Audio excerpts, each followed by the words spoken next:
Good day and welcome to Mission Control Houston, where the team of flight controllers is watching over systems aboard the International Space Station as it travels about 230 statute miles over the eastern coast of the United States.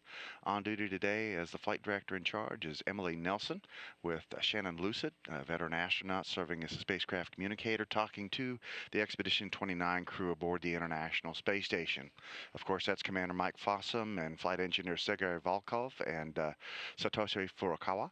Of course, Volkov from the Russian Federal Space Agency and Furukawa from the Japan Aerospace Exploration Agency, two of the key partners for NASA on this orbiting outpost, along with the European Space Agency and the Canadian Space Agency. Today has been a day for these three crew members devoted primarily toward preparation for the arrival of new crew members and for their departure. The newest members of the crew are scheduled to launch from the Baikonur Cosmodrome in Kazakhstan late the evening of November 14th, Houston time. That'll be Dan Burbank, the future commander of the space station, along with Anatoly Ivanishin and Anton Shkaplerov, two of the Russian crewmates that will be joining these existing three crew members for a relatively short handover period. The handover period only about 6 days long because of the delay in launch of the next three crew members following failure of one of the Progress launch vehicles, which had some similarities to the Soyuz rocket that will be used to launch those crew members. The Russian team in the Russian Federal Space Agency and their contractors have done a thorough review of the cause of that and determined it was some debris in one of the fuel lines. They had a successful launch of the Progress 45 spacecraft, which has arrived at the International Space Station and is in the process of being unloaded, and have reported in today's flight readiness review conducted here at the Johnson Space Center in Houston by mission managers led by Bill Gerstenmaier, the head of human spaceflight operations for NASA, that everything is looking good for the upcoming launch of the remaining three crew members and the return of Fossum, Furukawa, and Volkov back home to Earth after their 6 months on orbit. Among the things the crew did today, in addition to preparing for their departure and the arrival of their new crewmates, was to do a reconfiguration of some power systems.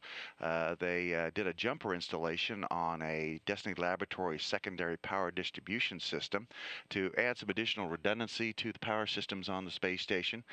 They have been noticing some irregularities in the signals from one of the main bus switching units. There are four of these that are located on the S0 part of the truss. That's where the truss connects to the Destiny Laboratory module. And just to provide the maximum redundancy of that switching unit, which routes power throughout the space station, they installed a jumper inside the lab, and that all has been completed well. Crew also today did some experiment work. One of the experiments that they worked on was called SODI by its nickname, which stands for Selectable Optical Diagnostics Instrument, and it's an aggregation of colloidal solutions.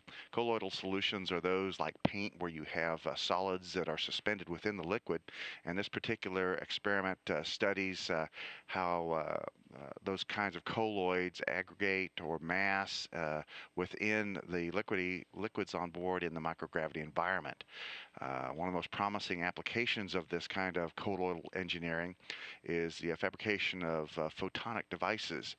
These devices have to have structures whose scale length is comparable to the wavelength of light and that are ordered in all three dimensions. Gravity plays a disturbing role in the development of these on the Earth, and so these space experiments are looking at how we can improve on those materials. Satoshi Furukawa was the main person working on those activities today. And you can see him in these live downlinks as he's working with the setup of some of the optical equipment that's associated with that SODI experiment. Also on tap today were some routine water processing apparatus activities by Commander Mike Fossum. Fossum was working on doing the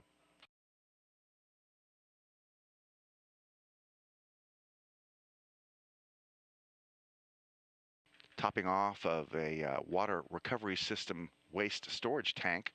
That's the tank that stores the brine from the water recovery system on the International Space Station, which recycles human waste, urine, and eventually turns it into pure drinking water that can be used by the crew for a variety of purposes, including meal preparation, hygiene, and other uses on board the space station.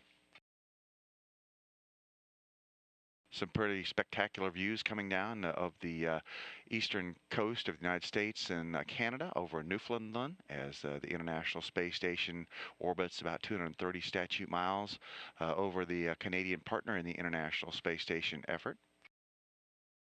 Fairly cloudy up there as winter begins to set in.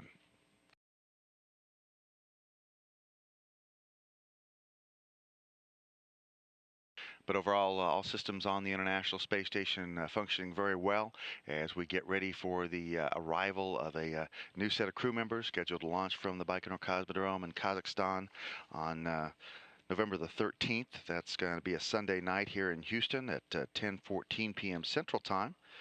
It'll actually be just opposite on the clock at the Baikonur Cosmodrome in Kazakhstan, so it'll be a daytime launch.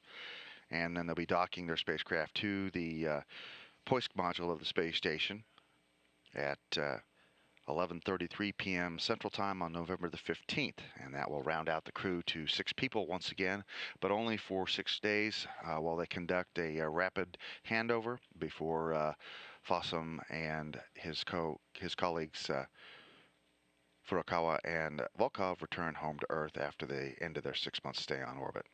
Change of command ceremony from handing over command from Fossum to Burbank is scheduled for Sunday, November 20th. That change of command ceremony expected about 2 p.m. Central Time. This is Mission Control Houston.